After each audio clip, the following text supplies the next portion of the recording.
So can you tell me why proteins are such good biomarkers? Well, biomarkers are indicators of disease or I suppose levels of health. So if you think of, say, tears, so if you're crying, that's a biomarker because you're starting to shed water out of your eyes. It's either you've got something in your eye, or it could be related to your happiness or sadness. So that's what we could easily class as a biomarker. And so when we talk specifically in what we're trying to do with disease, biomarkers are either proteins, or they could be pieces of DNA, or they could even be other molecules like lipids that make up the cell that would tell you of a change that's occurred, and whether it be either health or disease or any other change that's occurring on. Okay. How are they discovered now?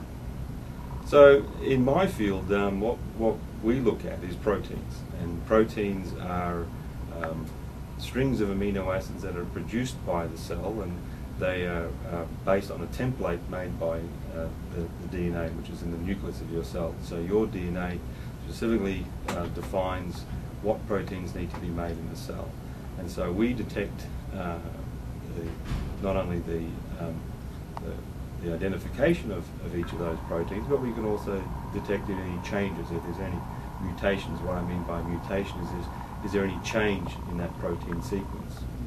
And so by understanding what that protein is, then we can then start to infer changes that are being occurred. Okay. What is the advantage of using mass spectrometry for biomarkers discovered? Well, mass spectrometry is the most sensitive and most definitive technique that we can use to detect proteins. It is able to separate individual fragments of proteins, which we call peptides, away from each other based purely on their molecular weight. The molecular weight is added up by all the atoms that make up the amino acids and all the amino acids that make up the chain of a peptide. And because we have 20 different amino acids, and they can be arranged in any order and any composition, that gives a very wide variation in molecular weight. And so we utilize that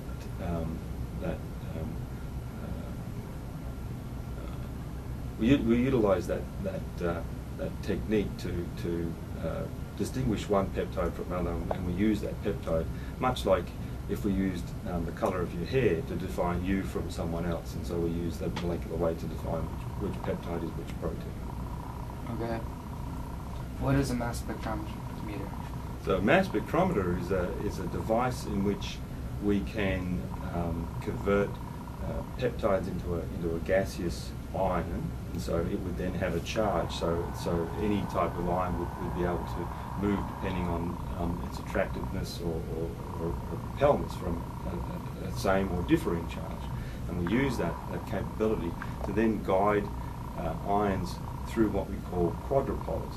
And these are 4 poles in which we can then send ions down a particular time frame in a defined space. And that length of time that it takes for an ion to go from one end to the other can also define what its mass is. We can also use it by scanning through the quadrupole, and so depending on the voltage that's applied, we can get particular masses coming out at any individual time.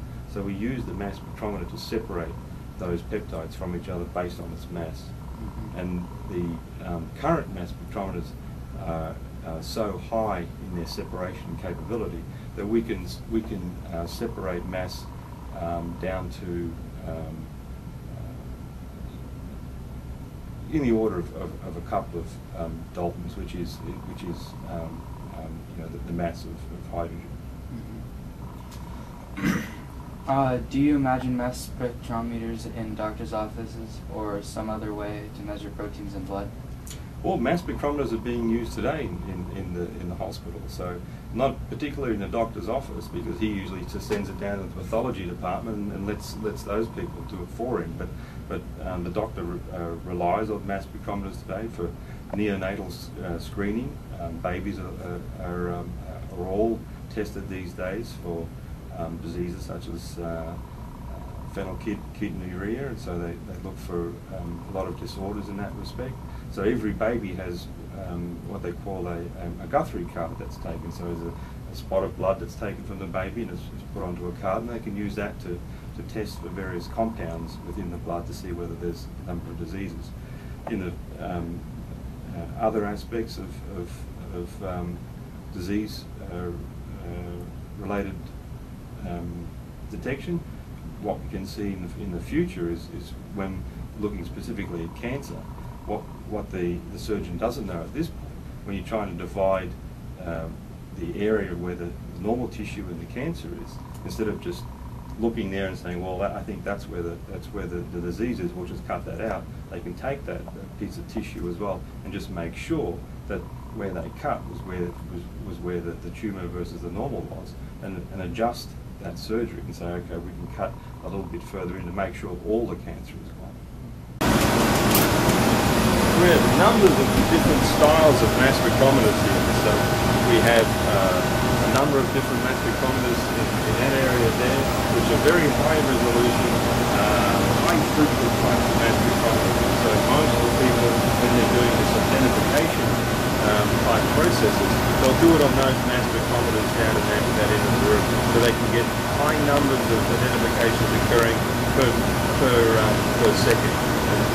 So when people are looking, fishing out those new peptides to work out whether something has changed, they'll use those mass spectrometers. But once they find which peptide or which protein that they're interested in that defines the difference between, say, normal and disease, or whether or not there's a particular change in any of the proteins, then we'll come over to these types of mass spectrometers here. And so this is a specific mass spectrometer that will separate individual peptides from each other, and then fragment it, and then separate the